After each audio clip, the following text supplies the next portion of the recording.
Hello next teachers. तो स्वागत है आपका एक बार फिर से आपके अपने प्लेटफॉर्म नेक्स्ट टीचर्स पर। आज सीडीपी की नेक्स्ट क्लास में हम लोग पढ़ेंगे संवेग और संज्ञान के बारे में। किसके बारे में पढ़ेंगे? संज्ञान और संवेग के बारे में।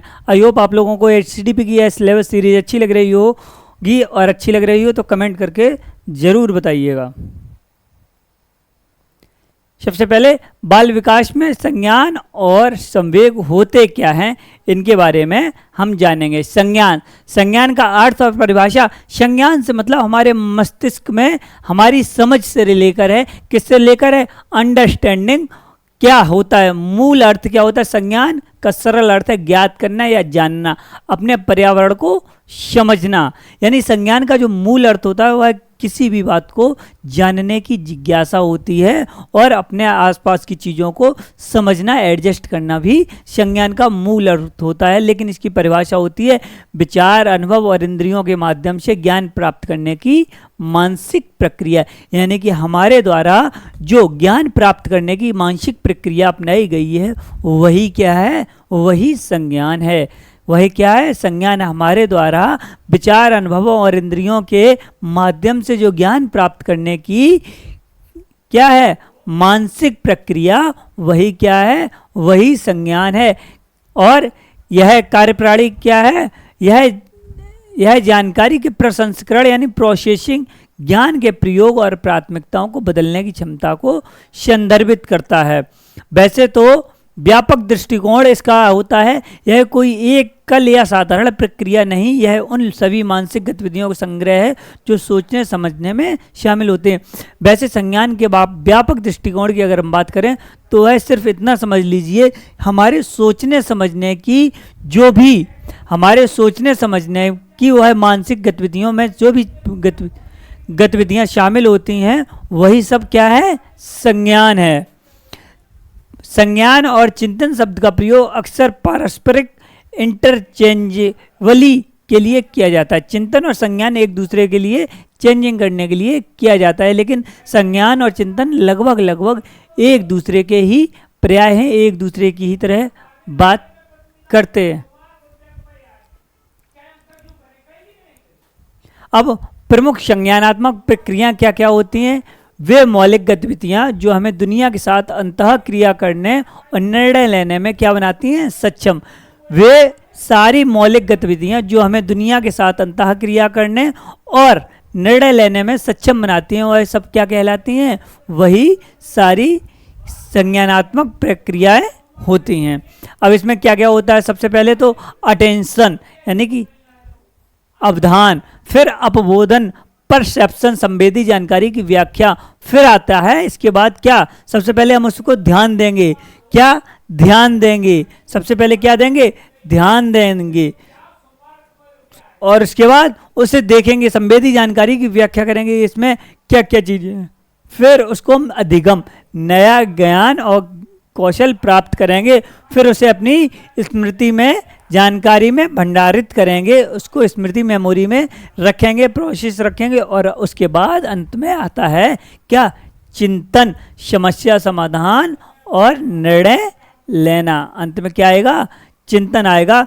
यहाँ से लेके यानी सबसे पहले तो हम क्या करेंगे? संज्ञान की प्रक्रियाएं प्रमुख क्या क्या होती हैं? सबसे पहले क्या समस्या है वह देखेंगे, उसका चयन करेंगे कि समस्या है क्या, फिर उस पर अपनी जानकारी के अनुसार उसकी व्याख्या करेंगे, यह कैसे हो सकता है, क्या हुआ है, और उसके अलावा फिर हम आएंगे उसे सीखेंगे कि नया कौशल क्या प्राप्त कर सकते हैं, उसमें क्या प्राप्त करना चाहिए। उसके बाद आती है हमारी स्मृति यानी मेमोरी में हमारी जो जानकारी पहले से ही है उपलब्ध, और इस नई जानकारी को जोड़ेंगे। उसके बाद हम चिंतन करेंगे कि यह समस्या कैसे सॉल्व की जाए। अब जैसे कि हम आपको बता रहे हैं, अवधान यानी अटेंशन क्या होती है? यह प्रासंगिक जानकारी को प्रभावी ढंग से संसाधित करने के लिए मानसिक संसाधनों को केंद्रित करना, यानी पढ़ने, सुनने या समस्या समाधान जैसे कार्यों के लिए क्या है? अत्यंत महत्वपूर्ण होती है। उसके बाद आता है परसेप्शन मतलब पर्यावरण से प्राप्त संवेदी जानकारियों की व्याख्या करना और उनका अर्थ निकालना, जैसे दृश्यों, ध्वनियों, गंध और बनावट जैसी उत्तेजनाओं को व्यवस्थित करना। यह हमें अपने परिवेश को पहचानने और प्रतिक्रिया देने की अनुमति देता है। यानी वस्तुओं, लोगों और घटनाओं को पहचान और सार्थक अंतःक्रिया के लिए आवश्यक है। यानी सबसे पहले तो हमारे पास जो जानकारी होती है और उसको हम समझते हैं, और पढ़ने, सुनने और समस्या समाधान करने के लिए यह कौन सा अटेंशन बहुत महत्वपूर्ण होता है। उसके बाद, क्योंकि जब तक हम अटेंशन यानी ध्यान से सुनेंगे नहीं, चाहे वह पढ़ने के लिए हो, सुनने के लिए, किसी की बात को समझने के लिए, उसको हम समझ नहीं पाएंगे। उसके बाद आता है अवबोधन, यानी परसेप्शन। हमारा परसेप्शन पहले से क्या बना हुआ है, हम अपने परिवेश को पहचानेंगे, उसको प्रतिक्रिया देंगे। ये सारी चीज़ें किसके लिए आती है? लोगों, वस्तुओं, लोगों, घटनाओं की पहचान तथा सार्थक अंतःक्रिया के लिए आवश्यक है। यह सबसे ज़्यादा इंपॉर्टेंट किसके लिए? वस्तुओं के लिए, लोगों के लिए, घटना, यानी इससे पहले यह घटना कहाँ हुई थी, यह कौन सी वस्तु है, इन लोगों को हम कैसे जानते हैं, इत्यादि चीज़ों के लिए होता है। उसके बाद लर्निंग आती है, यानी कि हम अपने अनुभव से, क्या अनुभव, अध्ययन और शिक्षण के माध्यम से नया ज्ञान, कौशल या व्यवहार प्राप्त करना। इसमें मस्तिष्क में स्थायी परिवर्तन शामिल होते हैं। क्या क्या शामिल होते हैं इसमें मस्तिष्क में स्थायी परिवर्तन शामिल होते हैं। अवधारणाओं की गहरी समझ उत्पन्न करता है, नई परिस्थितियों के अनुकूलन और ढलने और समस्याओं को हल करने में सक्षम बनाता है। जीवन भर वृद्धि और विकास की मूलभूत प्रक्रिया है। लर्निंग क्या है? जीवन भर वृद्धि और विकास की मूलभूत प्रक्रिया है। अब इसके बाद आता है हमारा नेक्स्ट स्टेप, स्मृति यानी मेमोरी। मेमोरी में क्या करते हैं? जानकारी को कूट लेखित करते हैं, यानी अपनी भंडारित करते हैं, स्टोरित करते हैं, पुनर्प्राप्त करते हैं, रिट्रीव करते हैं। यह सारी करने की प्रक्रिया क्या है? हमारी स्मृति है। यानी अब इसमें क्या क्या रहता है? हमारा पूर्व घटनाओं को याद रखने एवं नए ज्ञान को जोड़ने में सहायक होती है स्मृति, और कारण और प्रभाव, कॉज एंड इफेक्ट के संबंध को समझने का आधार प्रदान करती है। कारण है तो इसका प्रभाव क्या पड़ा होगा, और अगर यह काम हुआ है तो किस कारण से हुआ होगा। यह सारी चीज़ों को क्या करती है? आधार प्रदान करती है। अधिगम और निर्णय लेने के लिए अनिवार्य है। अगर हमारे पास स्मृति ही नहीं होगी तो हम क्या अधिगम करेंगे और कौन से निर्णय लेंगे? इन सब के लिए क्या है? एक अनिवार्य तत्व है। कौन सा? स्मृति का। स्मृति के बाद आते हैं चिंतन। चिंतन यानी जानकारी को मैनिपुलेशन, यानी अपने हिसाब से उस जानकारी को समझना, और उस पर हल करने, समस्याओं को हल करने, तर्क करने और निर्णय लेने में क्या है? यह बहुत ही उपयोगी रहता है, उपयोगी भूमिका निभाता है। और अमूर्त तर्क होता है चिंतन में। कौन सा? अमूर्त तर्क होता है। हम सोच कर विचार कर रहे होते हैं, अगर हमने यह करेंगे तो यह होगा, इसका कारण यह रहा होगा, और आज हम जिस समस्या में फंसे हैं वह कारण कहाँ से उत्पन्न हुआ है, या इस समस्या का क्या समाधान हो सकता है। आई होप आप लोगों को यह बातें मेरी समझ आ रही होंगी। अब संज्ञान को सुगम बनाने वाले शैक्षिक उपकरण क्या हैं? सबसे पहले तो हमें अधिज्ञान संज्ञानात्मक रणनीतियाँ, यानी कि बच्चों को ऐसे सिखाना है जैसे छात्रों को यह सोचने के लिए प्रोत्साहन करना है कि वे कैसे चिंतन कर सकते हैं, अपनी अधिगम प्रक्रियाओं की योजना बनाने, निगरानी करने और मूल्यांकन करने की क्षमता, आत्म जागरूकता यानी सेल्फ अवेयरनेस और आत्मनियमन बढ़ाकर परिणाम बेहतर बनाती है। अब देखिए, संज्ञान को सुगम बनाने के सबसे पहले तो बच्चों को इसी के लिए प्रोत्साहित करना पड़ेगा कि वह चिंतन को, थिंकिंग को कैसे अपनी डेवलप करें, किस बात को उन्हें अलग अलग प्रकार की अलग अलग समय पर कुछ ना कुछ तर्क वाली, कुछ ना कुछ एनवायरनमेंट से जुड़ी, कुछ ना कुछ मैथ से जुड़ी, कुछ ना कुछ ज्योग्राफी से जुड़ी, इन सारी से जुड़ी कुछ ना कुछ समस्याएं समय समय पर देते रहने होंगे, और उनसे कहना होगा कि वह खुद ही उसको स्वयं ही हल करने की कोशिश करें, चिंतन करें कि इसका आंसर, इसको सॉल्व कैसे कर सकते हैं। अब उसमें सबसे इम्पोर्टेंट क्या रहती है? भाषा। भाषा, अगर हम बच्चों को जिस भाषा में हम बात कर रहे हैं वह उनकी समझ ही नहीं आ रही है तो वह हमारी बात को यहाँ तक पहुंचा ही नहीं पाएंगे। इसीलिए विचार प्रक्रियाओं और संचार मतों का संगठन में क्या बनाती है? सक्षम बनाती है। दूसरों के इरादे और संवेदों को समझाकर सामाजिक संज्ञान को बढ़ावा देती है। और मुद्रण यानी प्रिंट रिच एनवायरनमेंट, छात्रों को लिखित भाषा, दृश्य सहायक सामग्री और शैक्षिक सामग्रियों में निमज्जित करना चाहिए, इमर्साइज करना चाहिए, इमर्स करना चाहिए। देखिए, अगर हमें छात्रों को एक अच्छा संज्ञानात्मक विकास करना है तो उनके लिए उसके अकॉर्डिंग एनवायरनमेंट भी तैयार करना पड़ता है। अब आते हैं संवेग। संवेग क्या है? यह संज्ञान और संवेग एक दूसरे से जुड़े हुए हैं। संवेग की उत्पत्ति कैसे हुई है? संवेग शब्द की उत्पत्ति लैटिन भाषा के इमोवेरे से लिया गया है, जिसका अर्थ है उत्तेजित अवस्था। क्या अर्थ है इसका? उत्तेजित अवस्था। यह शारीरिक और मानसिक परिवर्तनों का एक जटिल प्रतिमान है, यानी कि यह कॉम्प्लेक्स पैटर्न है। संवेग कोई एकदम सरल पैटर्न नहीं है। यह कैसे है, हमारे इमोशंस कैसे होते हैं, बहुत ही कॉम्प्लेक्स होते हैं। कोई इमोशंस को बहुत जल्दी जाहिर कर देता है, कोई उम्र भर अपने इमोशंस को छिपाए घूमता रहता है। इसीलिए किसी के भी इमोशन के बारे में जानना बहुत ही कॉम्प्लेक्स होता है कि सच में उसके इमोशंस, उनके मन में क्या चल रहा है। यह बहुत ज़्यादा करीबी लोग ही, बहुत ज़्यादा उनके साथ में रहे लोग ही जान सकते हैं। कुछ लोगों के बारे में तो वह फिर भी नहीं पहचान सकते हैं। इसका अधिगम, इसके घटक कौन कौन से होते हैं? इसमें शारीरिक उत्तेजनाएं, भावनाएं, संज्ञानात्मक प्रक्रियाएं, विशिष्ट व्यवहारिक प्रतिक्रियाएं शामिल होती हैं। अधिगम से क्या संबंध है इसका?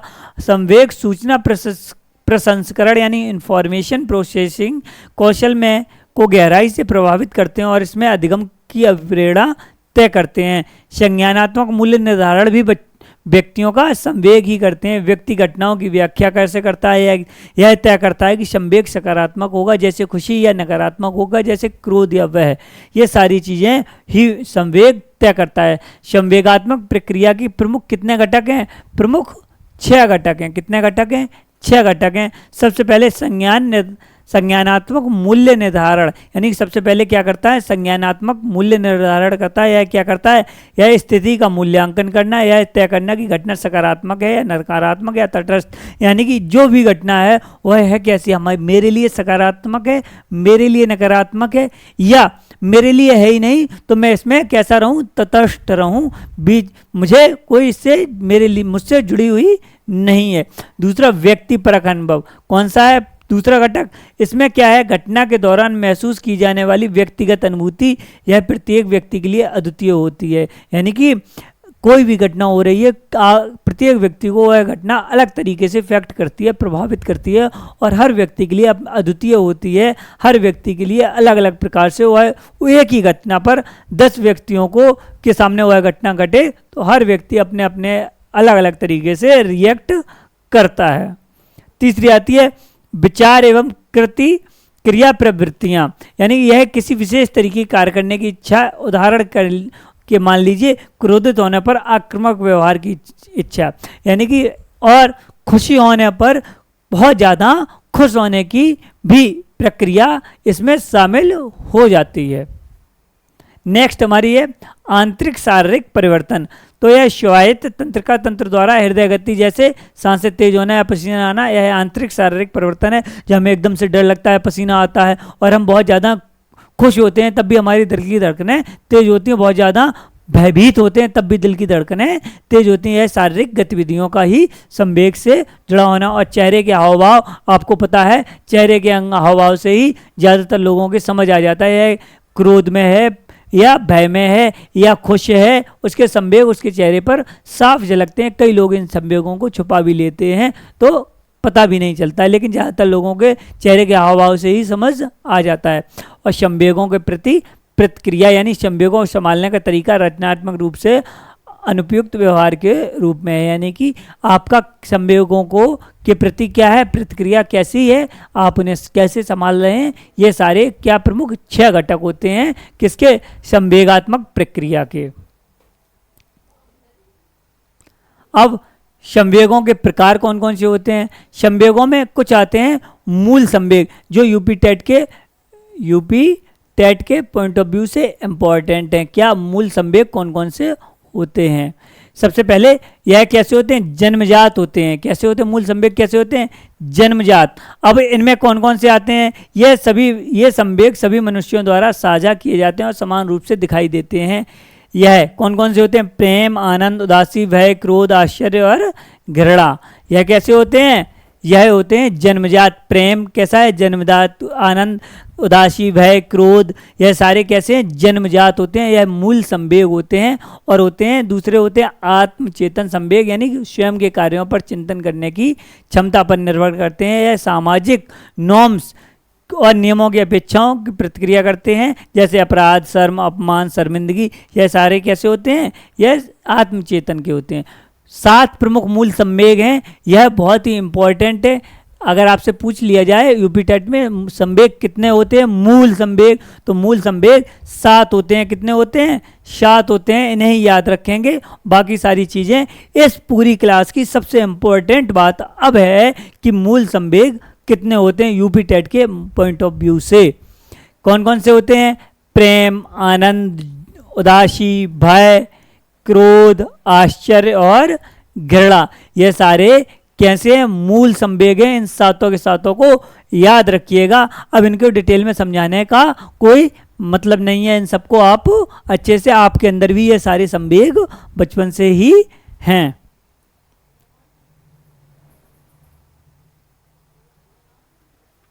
अब 5 प्रमुख और आत्मचेतन संवेग कितने होते हैं? वह 5 प्रमुख हैं। वैसे तो इसमें बहुत सारे होते हैं, जैसे अपराध, ये ऑप्शन में आ जाता है कि अपराध मूल संवेगों में शामिल है कि नहीं है। शर्म है, अभिमान, शर्मिंदगी और अपमान, यह सारी चीज़ें क्या है? ये आत्मचेतन संवेग हैं। ये सेल्फ कॉन्शियस इमोशंस होते हैं। मूल संवेग को आपको याद रखना है। तो आज के हमने क्लास में क्या किया जाना? संज्ञान और संवेग को बुझाना है। यह एक दूसरे से जुड़े हुए हैं, यह अधिगम का आधार है। और यह संवेग और संज्ञान दोनों प्रक्रियाएं एक दूसरे को गहराई से प्रभावित करती हैं, परस्पर अंतःक्रिया करती हैं। ऐसा नहीं है कि संवेग अलग हो और संज्ञान अलग हैं। दोनों ही एक दूसरे को प्रभावित करते हैं और दोनों ही एक दूसरे से जुड़े हुए होते हैं। सारी चीज़ें एक दूसरे से जुड़ी होती है। संज्ञानात्मक कौशल पर प्रभाव पड़ता है, शिक्षण अधिगम प्रक्रिया पर प्रभाव करता है। अधिगम का आधार, अधिगम यह संबंध तय करता है कि हम कैसे चिंतन करते हैं और कैसे महसूस करते हैं और कैसा व्यवहार करते हैं। यानी अगर अधिगम का आधार आपसे पूछ लिया जाए, संवेग और संज्ञान ही किसी भी अधिगम का आधार होते हैं।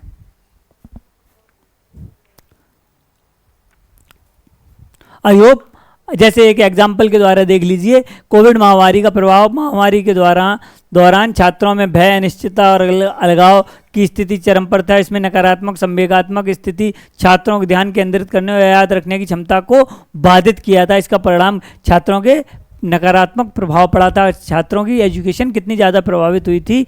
इसलिए किसी भी क्लास में, किसी भी समाज में संज्ञान और संवेग दोनों को ही प्रोत्साहित करना और उनको चिंतन करने की स्थिति में छात्रों को लाना बहुत ही इंपॉर्टेंट है। लेकिन इस क्लास का मूल तत्व 7 हैं। मूल संवेग कितने होते हैं? 7 होते हैं। उनको अच्छे से याद रखेंगे। आई होप आप लोगों को क्लास अच्छी लगी होगी, इंगेजिंग लगी होगी। तब मिलते हैं अब नेक्स्ट क्लास में। तब तक के लिए जय हिंद।